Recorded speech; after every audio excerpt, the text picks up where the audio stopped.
Voilà. Donc c'est effectivement un texte que j'ai énormément travaillé. Et à la fin, je l'ai énormément coupé, sabré. J'ai enlevé tout ce qui me paraissait inutile parce que ce que j'aime dans un livre, c'est effectivement la condensation, c'est l'absence de bavardage et je voulais aller à l'essentiel de ce que j'avais à dire. Donc j'ai coupé, y compris au niveau purement de la phrase, j'ai coupé, j'ai élagué au maximum le style, ainsi que l'histoire, ne gardant que ce qui était de l'ordre de ce destin, du destin de ces des deux personnages. Voilà.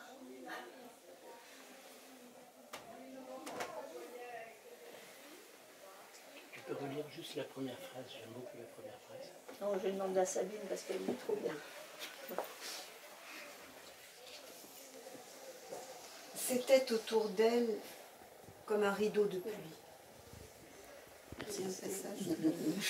Alors, il faut vous dire que ça part de... J'aime énormément Jean Rhys. Je ne sais pas si vous la connaissez, c'est un écrivain anglais de la première moitié du XXe siècle et qui a écrit des livres très très étonnants, dans la mesure, pour moi étonnants, parce qu'on a l'impression que c'est quelqu'un qui a écrit à la fin du XXe siècle plutôt. Dans le raccourci, quand on pense aux écrivains français de l'époque, c'est pas une critique à ce que je dis.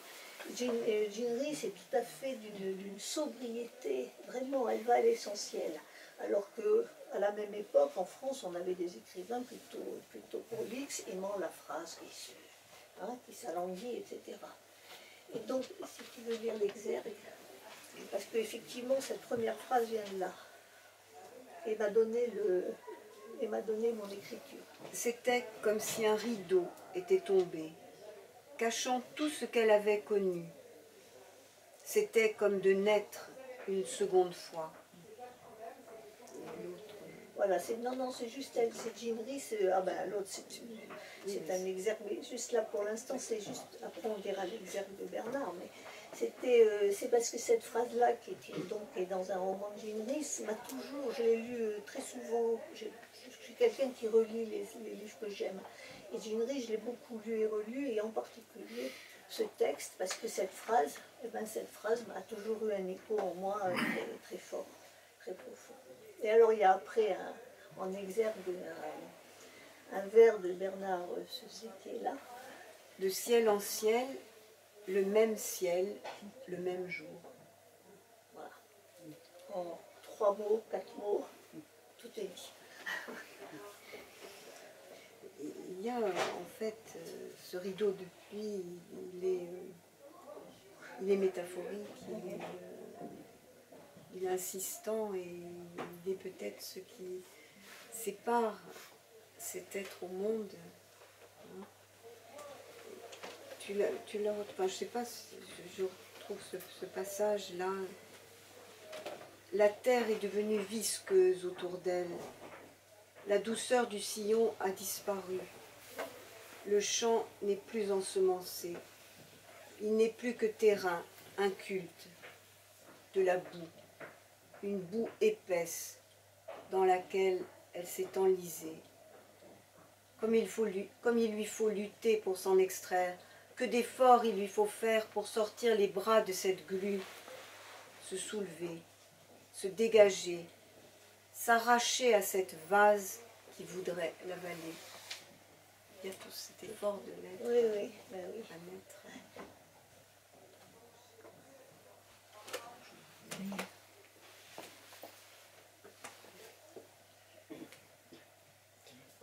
En écoutant donc votre texte lu par une autre voix, qu'est-ce que vous entendez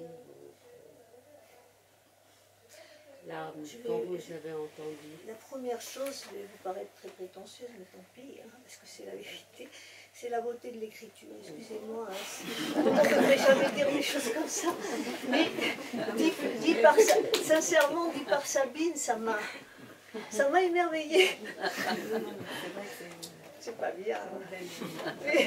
Pourquoi J'y c'est peux pas rien. bien Pourquoi c'est pas Je sais bien pas, parce que ça paraît prétentieux, mais c'est la vérité, j'y peux rien. Non, mais il t'appartient plus le texte. Et voilà, Il nous appartient. c'est ça. Donc, Et tu peux aussi franchement, le- tu l'as lu. Voilà, c'est la... Écoutez, J'ai Quand- beaucoup aimé ton texte.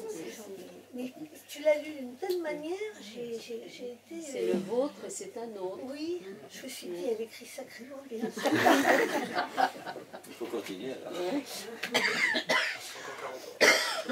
Oui, il y a tout un... Enfin bon, là, j'ai pas préparé, donc je ne vais pas trop en parler, mais je reviendrai avec quelque sorte...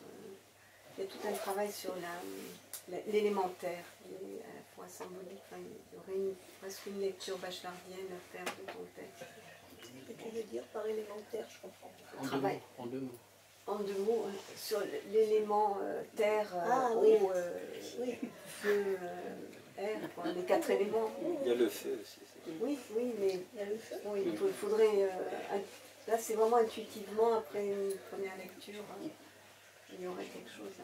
Dans l'appartement, il fait. Ah oui, c'est vrai. Eh oui.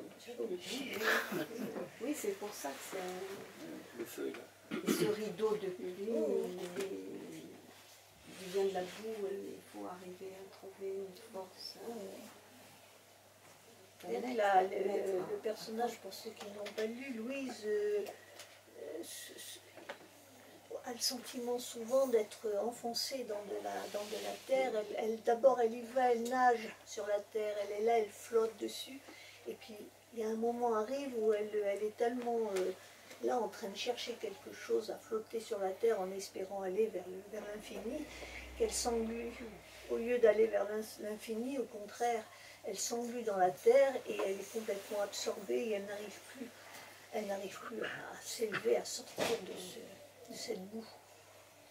Et ça, c'est quelque chose d'atroce, évidemment, pour elle, puisqu'elle a l'impression qu'elle va mourir étouffée.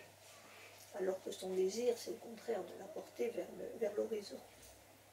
Mais en même temps, on sent bien les différences entre... C'est pas un amalgame. Il y a de la terre, il y a de l'eau, Oui. il y a de la pluie. Donc, c'est pas du tout quelque chose de Oui, c'est très dissociatif quelque part. Enfin, on passe d'un endroit à un autre. C'est très comme ça, le passage. Tout simplement. Oui. Oui, là où la terre rejoint le ciel, à plusieurs reprises. Tu écris. Oui, j'écris souvent ça, là où la terre rejoint le ciel, effectivement. On cherche la lumière.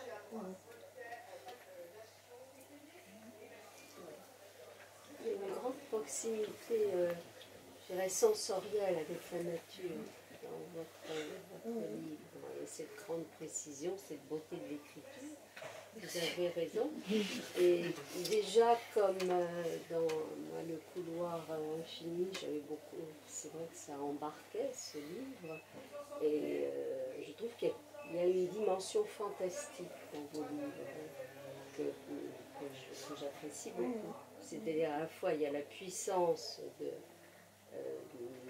d'un vécu que vous savez très bien mettre en mots, des émotions, et puis la sensorialité, la sensualité sont très fortes, mais il y a une dimension fantastique aussi, qui donne, je dirais, c'est la particularité à votre écriture. C'est-à-dire à la fois il y a la puissance de quelque chose de très proche, de très sensoriel, je sens parler même de sensualité, de sens, dans la sensorialité, et en même temps, il y a une dimension fantastique. Ouais, je dirais, c'est comme ça que je caractériserais votre Vous écriture. employez ce terme parce que j'avais écrit il y a très très longtemps des nouvelles qui étaient parues à l'atelier du Guet, des nouvelles.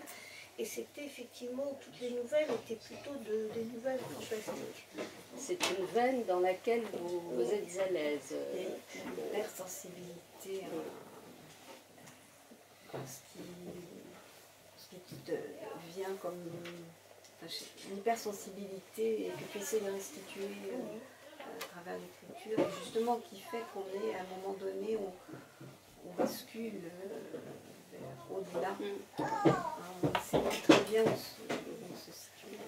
C'est peut-être aussi parce que tu vas à l'essentiel,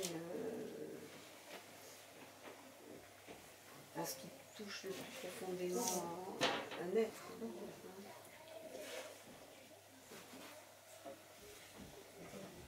c'est vrai que c'est une lecture qui ne laisse pas indifférent quand on a terminé.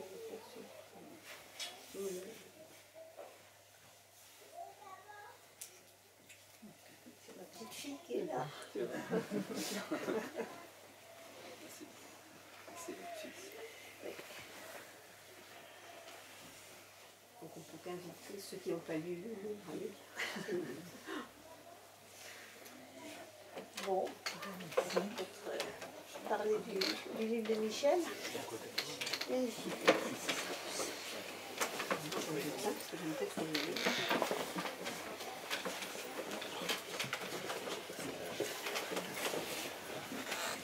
bon, là je vais quand même vous lire ce que j'ai écrit, parce qu'autrement je vais encore perdre mes mots.